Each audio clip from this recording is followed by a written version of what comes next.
Welcome back to Left Anchor. I'm Alexi the Greek. And I'm Ryan Cooper, welcoming you to our probable final bonus episode before the election, which is we are recording on Thursday, so we got basically 4 days left, 5 days, whatever. I can't count past 3 anymore. Single-digit days. Yeah, we're done. But as we said, in the times of COVID, every day is an eternity. So it's still forever away. But technically, only a few days away. Yeah, we're under a week. It's coming down to the wire.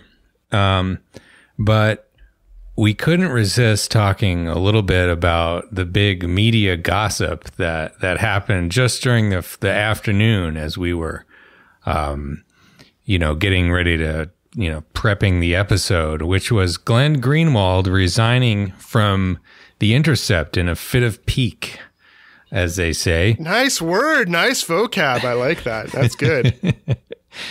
Yeah. Is he known as GG or G squared or anything, or does he have another nickname? Back in the blog days, they used to call him Glenzilla. You know what? I want to call him Glenny G, like Kenny G, Glenny G. That could work. Yeah. Yeah. And he's a guy, maybe just a little bit of background, with myself and old Glenn. He was the very first blogger that I ever read back when I was like a sophomore in college in 2005. And I thought that, it's like, oh, this is like the most interesting, it's like it was like nothing I had ever read, even though the prose style then and now was horrible. He's like one of the worst writers who has ever had a major career in journalism, which is saying a lot. But, he was like talking about the shit that I was interested in: war on drugs, Bush being a war criminal, the Iraq War, illegal imprisonment of, Muslims, Rumsfeld versus Hamdi or whatever, all those Supreme Court cases. And, it seemed like, he was one of my heroes for many years, still like rather recently, I would say, within like the last few years, I guess. And is it like the Christopher Hitchens turn? Is it a little bit like that? Like this is a voice of righteousness, and although the difference is Christopher Hitchens could actually write really well. Yep. And then there was this turn, like, no, what are you doing? Right? Yeah, it is something like that because as people probably know, throughout the Obama years, I think he was basically on the right path for the most part. He did the Snowden leaks. And his journalism, such as he's done of it in Brazil, has been pretty good, and against the fascist right-wing authoritarian government that is threatening his livelihood. Courageous and important. Yeah. Anti-fascist journalism and acts of, kind of heroic, iconoclasm and standing up to the fascists. That's all to the good, right? Yeah. Yeah. And, uncovering the surveillance programs under Obama and so on and so forth. But since Trump was elected, he has just gone further and further and further down the kind of anti-Trump contrarian rabbit hole, and is he Q? Do you think he's Q? I doubt it. The Q drops are much better written than the typical. He couldn't do a Q drop that was under 4,000 words. And it would be instantly obvious that it was him. And we're off to a good start. Yeah. Yeah. And so, basically he claims now that, he was censored. He had a contract, supposedly had a contract with Salon and then at The Guardian and now, at The Intercept, where basically they were not allowed to edit him at all, except in like certain circumstances. And apparently the editorship invoked those circumstances.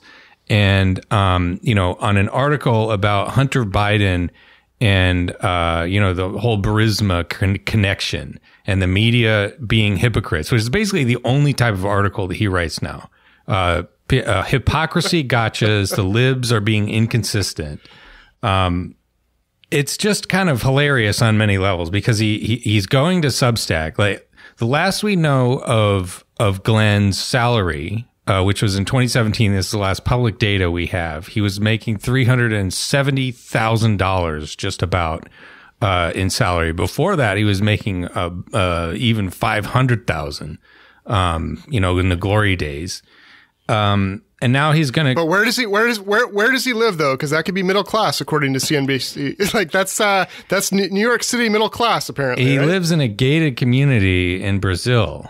I'm not sure which city, but he has a lot of security, which fair enough given what he's written about Bolsonaro. But that is top 1% money even in the United States. That is a lot of money. Anyway, so he's going to Substack now, where he will undoubtedly make at least that much, probably more than that, doing the same type of stuff, one column a week about how the libs are being hypocrites on this or that. So that Ryan, it takes a lot of creativity to rehash the same piece again and again and again. It takes a lot of perseverance, and it's incredible. And he must have had a lot of trepidation to really leave something and just rely on his probably huge cachet of money that he's accumulated. So that is really a courageous thing, don't you think? Yeah. Well, when you're as famous as him, you set up a Substack, you do whatever the fuck you want. There'll be enough, all you have to do is convert like 0.1% of your million plus Twitter followers. And, you're set, you don't have. Does he get royalties from Citizen 4, the documentary about Snowden? Do you think he gets royalties from that? I don't know. I kind of Anyway, the point is whether he's a rich asshole or not, he's certainly an asshole. And that's what really matters. Yeah. Well, and I think, the reason why this makes like a decent lead in to this election coverage is that, so he published this article on his Substack, which is interminably fucking long and written horribly, written like Stalin would build an apartment block, just clotting, like just, adverb after adverb after adverb. And everything is so ugly and the same and exaggerated. And it's just hideous to look at. But the essence of it is that, number one, there's some skeezy shit with, Hunter Biden and Burisma. And even though, like the Wall Street Journal looked into these leaked documents, and they said there was no evidence really at all that Joe Biden himself was involved in any sort of corrupt activities. The thing with Hunter, it does look bad. It is bad. Like he was trading on his name. He was getting a lot of money because they thought the people thought that he had access to, the vice president. And wait a minute. I've never heard of somebody who's related to a famous politician cashing in on their name. This is new. Right. I don't know. That to be clear, that is bad. We have talked about this before on the podcast. Yes. Right. But nevertheless, there is actually no evidence that Joe Biden was personally involved with it. It seems more like a case of where he should have pulled his son back. It didn't, because he's like kind of a fail son kid and like he doesn't actually care that much about the corruption probably. But Glenn repeatedly implies that maybe Joe is involved. And then, that's like the main thrust of the argument is that, oh, look at all of these, the libs, these lib journalists who absolutely went apeshit over Hillary Clinton, and they're going apeshit over Trump now. They're not really covering this. And it's because they want Joe Biden to win the presidency. And unlike me, the only honest man who has no political preferences whatsoever and just hasn't been covering any of the Trump corruption, which is 1,000 times worse than anything Joe Biden has even been accused of, which is saying a lot because of pure coincidence. And, it's like Glenn, pull your fucking head out of your ass, man. Like Joe Biden is not the only corrupt politician in the country. And this, it's like, does the mainstream media want Joe Biden to win? Yes, absolutely they do. They are downplaying this story, probably on political grounds, on ideological grounds. But there are some other reasons that they might be a little bit leery of this story in particular. And they are that the hacked documents come from Rudy Giuliani, who is Trump's fucking lawyer. And he's very trustworthy. I don't know what you're saying, Ryan. Giuliani is just above the board. Nothing weird about Giuliani at all. We don't know where they came from. They may have come from Russian hackers. Like, that's where they got the Clinton emails. And, in the, previous context, when they did have a huge hissy fit over the Clinton emails, which were similarly exaggerated despite being, fairly skeezy in their content, they threw the election to Trump. Like that, probably, the overwhelming, the undecided voters. Yeah. Yep. I mean, the undecided voters dramatically shifted after that revelation and after Comey's declaration that it was going to investigate Clinton. Yeah. Granted, everyone hated Clinton and Trump except the diehard, like I'm with her Clintonites and the big Trump supporters. And so there was a lot of volatility, a lot of undecideds. But the undecideds, the people that waited to decide at the end, just dramatically shifted to Trump after the email thing. Yeah. After the last email thing. And, part of why Clinton's numbers were so bad was because the email thing got so much coverage in the first place, the first rounds of it. And I think back then, what the press thought was, well, Clinton's going to win for sure. And so we better just dogpile her constantly to show that we're independent.